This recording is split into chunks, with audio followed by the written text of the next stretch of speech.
DRTO ಕಚೇರಿಯಲ್ಲಿ ಬ್ರೋಕರ್ಗಳ ಹಾವಳಿ ಹೆಚ್ಚಾಗಿದೆ. ಇವತ್ತು ನಾವೇ ಖುದ್ದಾಗಿ ಬಂದು ನೋಡಿದಾಗ ಕ್ಯಾಬಿನ್ ಒಳಗೆ ಏನೋ ಡ್ರೈವಿಂಗ್ ಸ್ಕೂಲ್ ಆಗಿರ್ಬೋದು, ಬ್ರೋಕರ್ಗಳಾಗಿರ್ಬೋದು ಒಳಗಡೆ ಹೋಗಿ DL ಕಾರ್ಡ್ಗಳನ್ನು ಹುಡುಕ್ತಾರೆ, ಫೈಲ್ಗಳನ್ನು ಹುಡುಕ್ತಾ ಇದ್ದಾರೆ. ಏನೇ ನಾಳೆ ಹೆಚ್ಚು ಕಮ್ಮಿಯಾಗಿ ಒಂದು ಫೈಲ್ ಕಳೆದೋಯ್ತು ಅಂದರೆ ಯಾರು ಹೊಣೆ ಆಗ್ತಾರೆ ಎಂಬುದು ಇಲ್ಲಿ ಕಾದು ನೋಡಬೇಕಾಗಿದೆ. ಮೊನ್ನೆ ಎಲ್ಲ ಒಂದು 4 ದಿನ ಮುಂಚೆ ಒಬ್ಬರು ಯಾರೋ ವಯಸ್ಸಾದ ವ್ಯಕ್ತಿಯ ಒಂದು ಇನ್ಸಿಡೆಂಟ್ ನಾವೇನು ಸುದ್ದಿ ಮಾಡಿದ್ದೀವಿ. ಆ ಸುದ್ದಿಯೊಳಗೆ ಏನಂದರೆ 4 ತಿಂಗಳ ಮುಂಚೆ ಒಂದು HP ಕ್ಯಾನ್ಸರ್ಗೆ ಒಂದು ಫೈಲ್ ಕೊಟ್ಟಿರ್ತಾರೆ. ಇದನ್ನ ಏನೋ ಅಂಜನಮೂರ್ತಿ ಮತ್ತು ಮಾದೇವನವರು ಆ ಫೈಲ್ ಕಳೆದಾಕಿ ಆ ವ್ಯಕ್ತಿಯನ್ನು ಪ್ರತಿನಿತ್ಯ ಅಲ್ದಾಡಿಸ್ತಾ ಇರ್ತಾರೆ.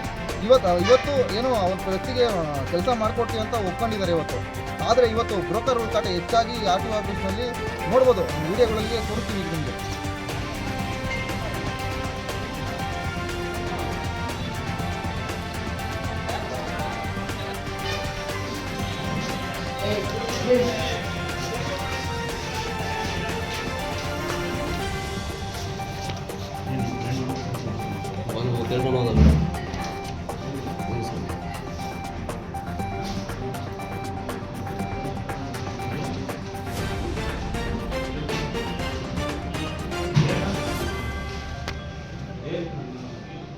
ಡ್ರೈವಿಂಗ್ ಸ್ಕೂಲ್ ಬ್ರೋಕರ್ ಅಲ್ಲ ಅವರು.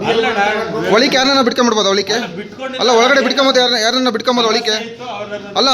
ಒಬ್ಬ ಅಫಿಷಿಯಲ್ ನೀವು ನಿಮ್ಮನ್ನು ಬಿಟ್ಟು ಬೇರೆಯವ್ರು ಯಾರು ಒಳಿಕೋಂಗಿಲ್ಲ. ಬ್ರೋಕರ್ಗಳೆಲ್ಲ ಒಳಿಕವ್ರು, ಡ್ರೈವಿಂಗ್ ಸ್ಕೂಲವರು ಬ್ರೋಕರ್ಗಳೇ ಅವರು. ಹೆಂಗೆ ಬಿಟ್ಕೊಂಡ್ರಿ ಒಳಿಕೆ ಅವ್ರನ್ನೆಲ್ಲ?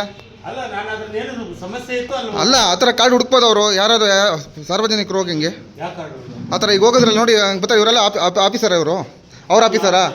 ಮತ್ತೆ ಹೆಂಗೆ ಬಿಟ್ಕೊಂಡ್ರಿ ಒಳಿಕೆ ಕ್ಯಾಬಿನ್ ಒಳಿಕೆ ಹೆಂಗೆ ಬಿಟ್ಕೊಂಡ್ರಿ ಹೇಳಿ ನೋಡಿ. ಇವರು ಆಫೀಸರ ಇವರು? ಹಾಂ, ಡ್ರೈವಿಂಗ್ ಸ್ಕೂಲ್ ಒಳಿಕೆ ಹೋಗ್ಬೋದ ನೀವು? ಅಲ್ಲ, ಕಾರ್ಡ್ ಪ್ರಮಾಣ ಒಳಿಕೆ ಹೋಗಿ ಹುಡುಕ್ಬೋದ? ಇವ್ರು ಕೇಳಬೇಕು, ನೀವು ಹುಡುಕ್ಬೇಕಿಲ್ಲ ನಿಂತ್ಕೊಂಡು. ನಿಮ್ಮ ಹೆಸರೇನು ಸರ್? ನಿಮ್ಮ ಹೆಸರು?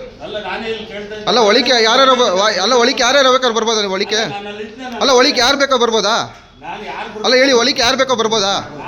ಈಗ ನೋಡಿ, ಡ್ರೈವಿಂಗ್ ಸ್ಕೂಲವ್ರು ಯಾರೋ ಬ್ರೋಕರ್ಗಳಲ್ಲ ಇವರು ನೋಡಿರಿ. ಇವರೆಲ್ಲ ಯಾರು ಬೇಕಾದ್ರು ಒಳಿಕೆ ಹೋಗ್ಬೋದು, ಕ್ಯಾಬಿನ್ ಒಳಿಕೆ ಏನು ಬೇಕೋ ಸರ್ಚ್ ಮಾಡ್ಬೋದು. ಒಂದು ಫೈಲ್ ಕಳೆದೋಯ್ತು, ಯಾರು ಕೇಳ್ತಾರೆ?